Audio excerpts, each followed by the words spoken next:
So I was born in Hong Kong, grew up in San Francisco, grew up in the Sunset District, and came to work in Chinatown. So in so many ways, I am an outsider to this community that I feel like at the same time, Chinatown is really the only place I can do what I can do, or what I think I can do. In some strange way, I feel like I belong the most here. Maybe it's because of its rebellious nature, maybe it's because of its subversiveness, or maybe it's because of its value system that really affirms who I am, whatever that means.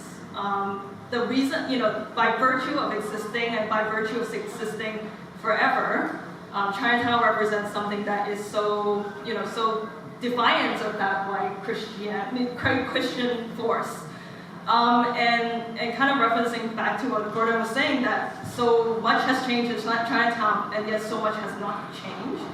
And I think that's very poignant because I look at culture and I look at the way culture should evolve and should develop. So sometimes I do think about why hasn't things changed, right?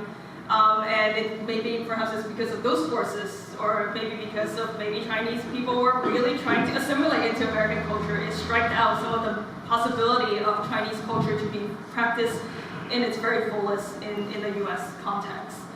So with all of these things combined, this is where I feel like my intervention is in this neighborhood, is precisely that cultural development. What is the evolution of artists? What's the evolution of culture in Chinatown? My definition of preservation is to allow whatever that's there to continue practicing itself and to continue to evolve. In no way things can stay static, and